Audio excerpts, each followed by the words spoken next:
evening. I am Ryan Broom with the Thursday, September 28th edition of the CBC Evening News. In our top story, a man has been burned to death, and residents in the St. Joseph neighborhood where it happened are tonight struggling to understand why and how it happened. Kareem Smith was there and tells us more. It's a tragedy unlike anything they've ever experienced. That's how residents in St. Elizabeth, St. Joseph are describing the incident that claimed the life of a man in his 60s who was burned to death. It happened right here behind me, and in fact one of the residents says it was so bad that the man could only be identified by the shoes he was wearing. The man has been identified as 62-year-old Glenn Irwin Hinkson of Sunbury St. Philip, a former photographer in the local print media. Police say they responded to a call around 10:42 Wednesday night, and on arrival they found Hinkson's charred body lying face down. When CBC visited the St. Joseph village, it appeared no one was at the house where the burning took place. However, there was a large burnt patch at the side of the house, which neighbors identified as his sister's. One of them, who declined to speak on camera, says she was home when it happened.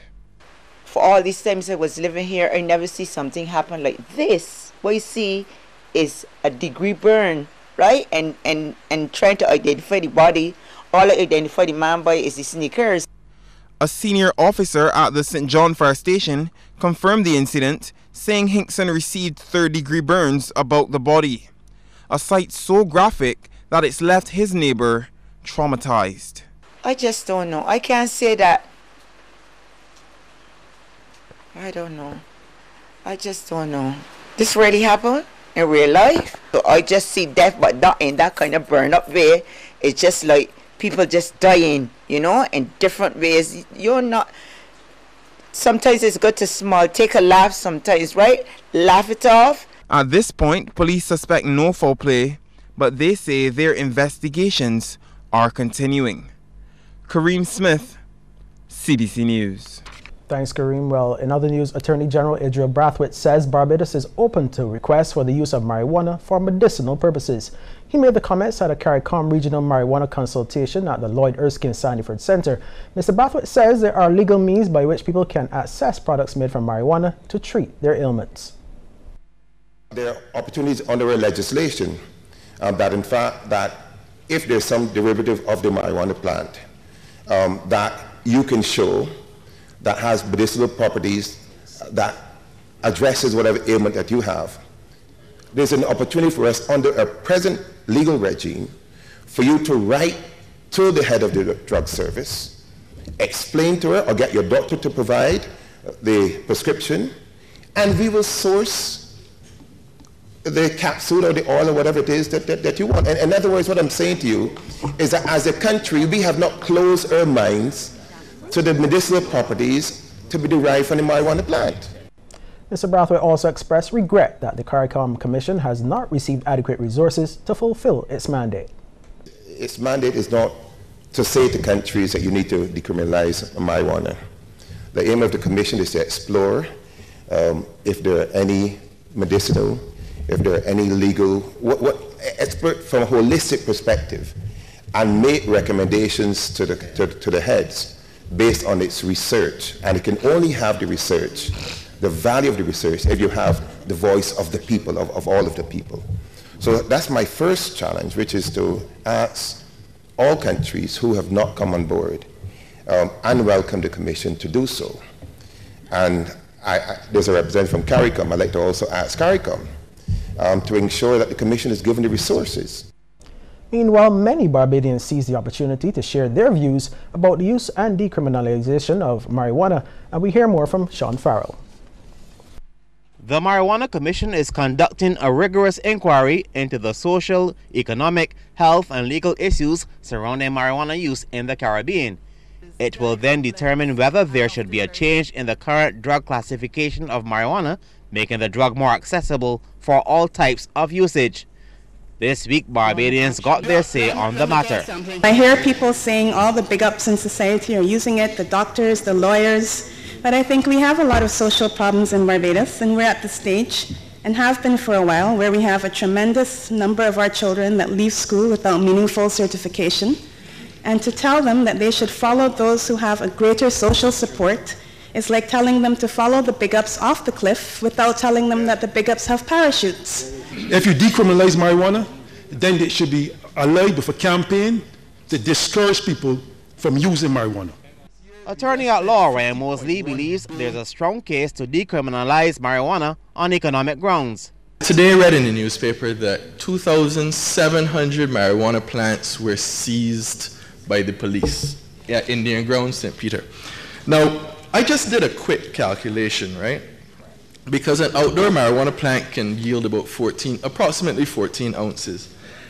An ounce can sell for about $400 an ounce. That constitutes, that seizure today would have yielded $15,120,000, right? The VAT alone on that in Barbados would have been $2.646 million. Meanwhile, others are suggesting Barbados look seriously at developing industries from the byproducts of the cannabis plant. I would suggest that Barbados become a little bit more educated historically about cannabis sativa and hemp, and let us try to advocate for the total legalization of it so that the people, the farmers and so on, can get an opportunity to have an industry that they can make products, they can put on the market, wholesale, retail, etc. Another contributor, Arias Blood, argues cannabis can cure many major medical ailments. If I can have 5 pounds of marijuana, the batch, I can cure probably all the people that are members of the Cancer Society in Barbados with the oil that can be made from the marijuana. But we can't do it because we don't have it. Blood also listed a number of other medicinal uses for marijuana and says Barbados must look more seriously at how it can be used for health care. Sean Farrell, CBC News. Thanks, Sean. Well, some religious denominations in Barbados are more accepting about same-sex marriage than others. That's the research findings done by UWI lecturer Dr. Mahalia Jackman. She presented them at a festival forum held at the St. Michael's Center for Faith and Action on the theme Christianity, Same-Sex Relationships and Social Justice. She says a recent survey showed over 70% of individuals don't think it is acceptable to treat persons with varying sexual orientations differently. We are saying because of Christian values, we cannot accept homosexuality. Why is it then that a Catholic in the US is showcasing much more liberal views than an atheist living in Barbados? It really raises the question of, do we really reject this because of religious values at an individual level, or is there something else in our culture that is driving this attitude? Dr. Chapman says at one point Americans had a similar attitude to Barbadians regarding same-sex marriage, but due to gay rights activists, the misconceptions began to change. The reason why the gay rights was so important for the U.S. is because the main reason people started coming out of the closet. So your friend Bob that worked next to you for 20 years, you had no idea, he came out, but by the way, I'm gay. And now you're sort of saying, okay, every single stereotype that I had about the gay person, every single belief that I have, I'm meeting all these gay persons, I'm realizing, wait, they don't actually conform to certain beliefs that I have. So what are the beliefs that people, so we saw a liberalization of stereotypes, particularly within the U.S. In other news, 70% of school leavers in Barbados and the wider Caribbean are doing so without any academic qualifications. This charge from Principal of Queen's College, Dr. David Brown, who believes it represents a failure by the school system. It's frightening and it cannot go on. If we spend over 20% of our national budget on education, we got to get more value for money. I say that, I say it to the principals, I say it to teachers, that we have to do more. It is not good enough for so many to leave school and be illiterate. The more investigation into why they are not learning, we need to look at the curriculum. Dr. Brown made the comments during a meeting of the Rotary Club of Barbados. He has once again expressed a desire to see more schools offering technical and vocational qualifications. I strongly believe that any student leaving school with academic qualifications and the CVQ, it is a skill-based qualification, that student is more marketable and more capable of coping in society. I believe that we need to do more in citizenship education to teach soft skills and be able to live and function so that our students, on leaving school, will be able to live and function in the world, including the world of work. We take a pause here, but we'll be back with more news after the break.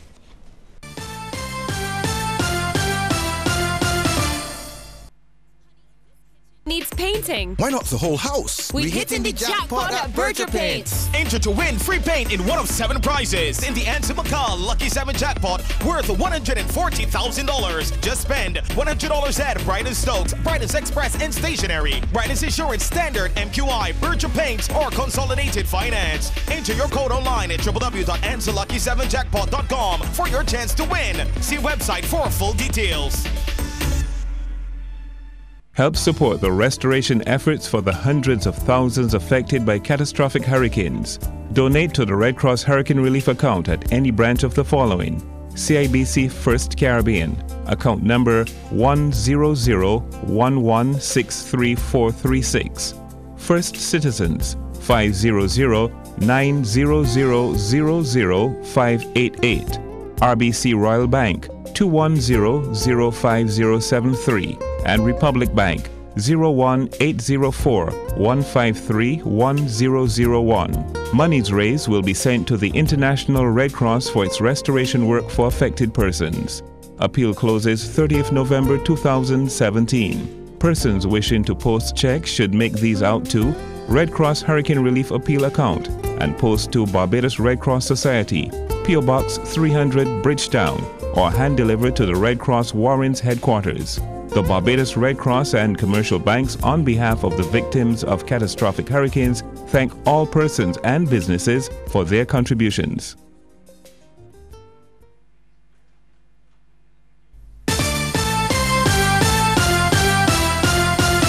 Welcome back. Well, the Barbados Light and Power Company is looking at new technologies to restore power in the aftermath of major weather systems like hurricanes. The disclosure from Managing Director Roger Blackman. He was a guest on CBC's Talk Your Talk radio program. Mr. Blackman says it's a matter being examined on a large scale by the parent company, Emira, which also has operations in Dominica, St. Lucia, and Grand Bahama. According to him, communication is among the big challenges, and to address this, they have studied a new type of satellite-based technology that allows for information to be shared on platforms like WhatsApp. But this is just one of the options being looked at.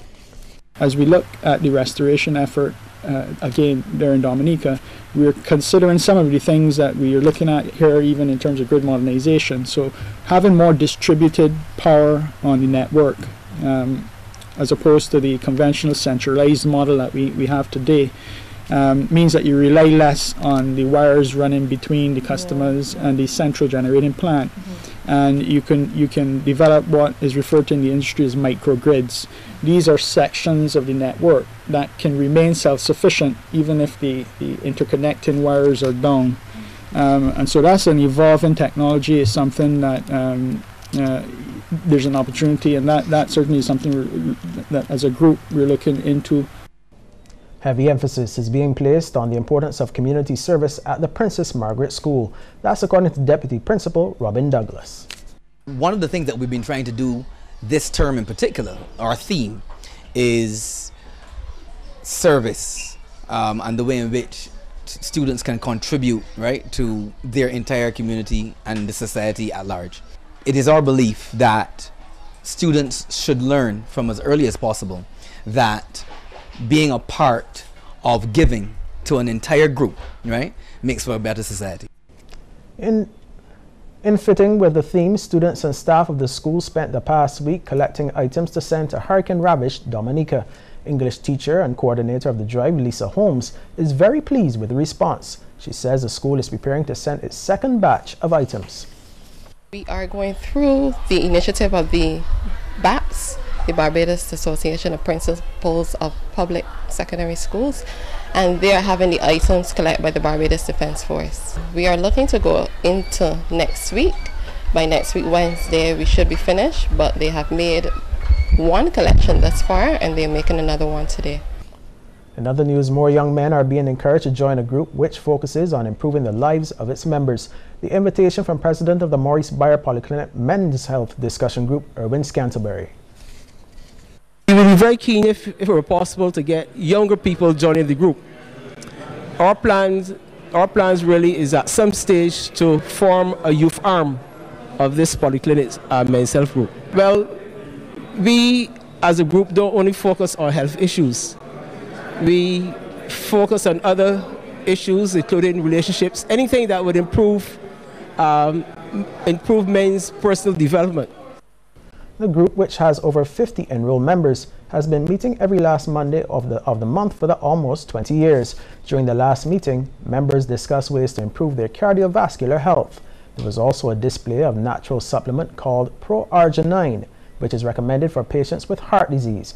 Erwin Cumberbatch, team leader of Synergy Worldwide, the local supplier of the product, says it treats a wide range of ailments. We take a break here again, but regional news is next. Diamond Dazzler, it's time to play. Diamond Dazzler, the new instant $250,000 scratch game from the Barbados Lottery. Available at select lottery outlets. Attention all Barbadians, here is some good news. Barbados Lumber Company, Waterford and Spikestown will cushion the impact of the NSRL with 20% discount store-wide this Friday, September 29th and Saturday, September 30th. So march on over and get your lumber, plywood, paints, domestic hardware and other items at bargain prices. Don't miss it. 20% discount store-wide at Barbados Lumber Company this Friday and Saturday. This offer does not apply to cement and already reduced items. Terms strictly cash. The Salvation Army Barbados Division takes this time to appeal to all Barbadians to support this effort to help our Caribbean brothers and sisters in Dominica, who are desperately in need of the following items: canned foods and other non-perishable foods, bottled water, Pampers, children and adults, children educational material, bed cots. These items can be donated to the Salvation Army at their other institutions across Barbados, or call 426-2467 or 228-1361, and arrangements will be made to collect these donations. Please note no clothing necessary.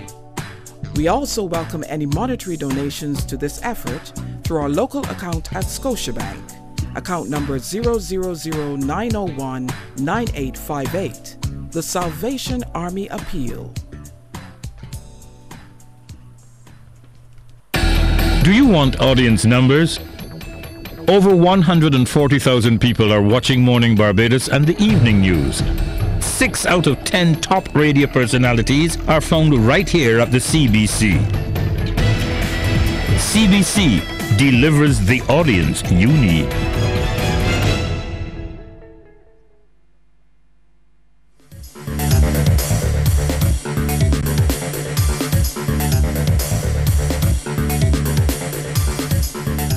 In Trinidad and Tobago, Prime Minister Dr. Keith Rowley is saying that his government has been at pains to maintain the level of employment in the public sector.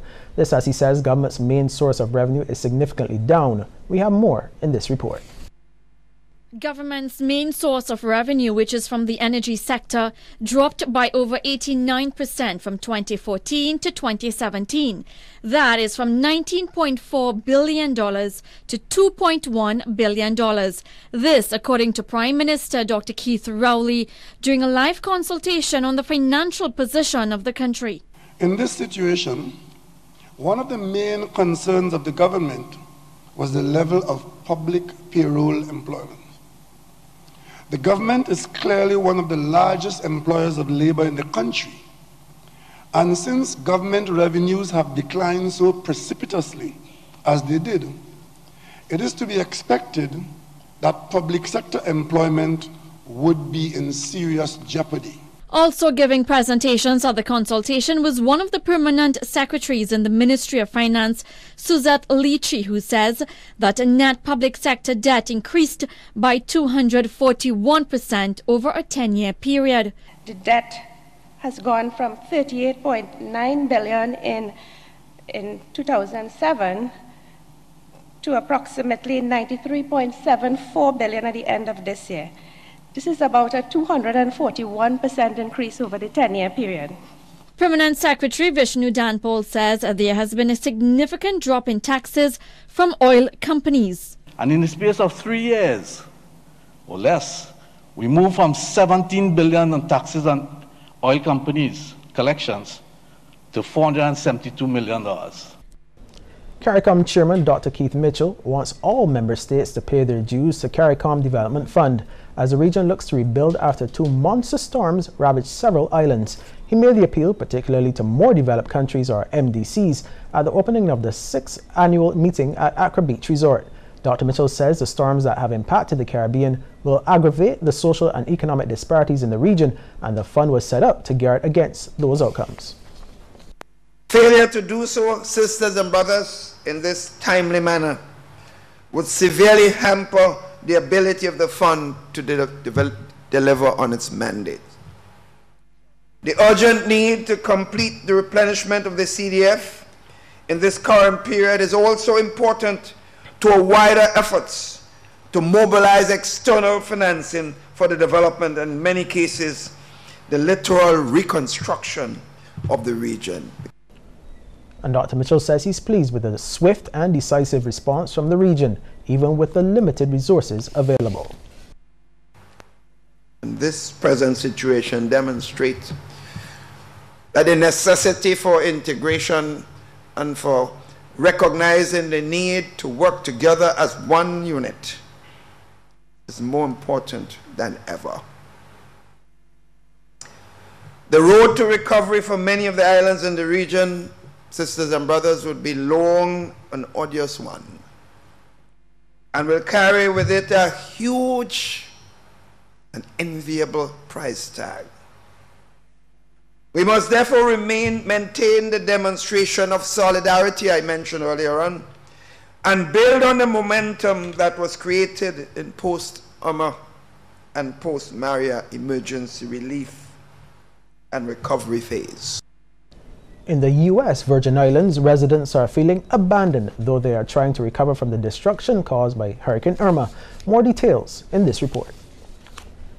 I would say 90% without power. Most of us are running on generators for those of us that have it.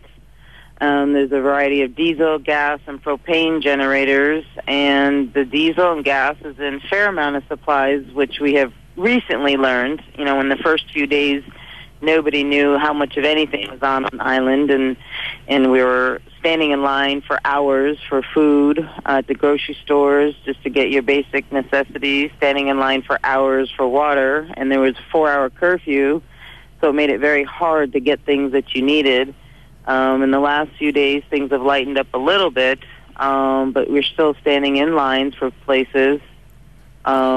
Waiting, you know, just right. We don't see the supplies coming in for us as much as we need them. You know, we hear the planes flying over to Puerto Rico and sending them lots of supplies, but our distribution centers are shut down every other day where people try to get water and MREs, and we can't get those on a daily basis. Luckily, we have plenty of food for us personally, and we're okay with all of that, but I'm speaking island-wide as well. Right, right. And you mentioned that you hear those planes flying to Puerto Rico. So is there a sense there, certainly where you are in St. Croix, that you're being ignored?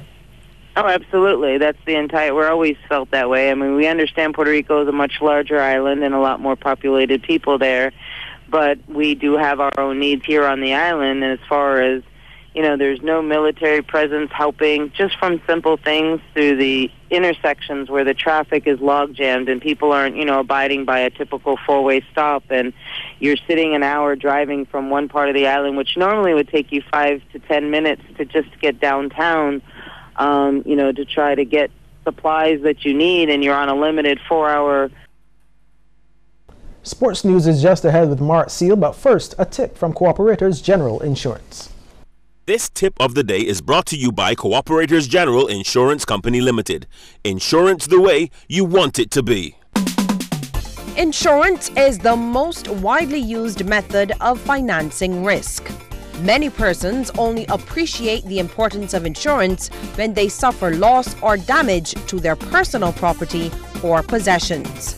Cooperators General Insurance, ensuring you are protected during this hurricane season.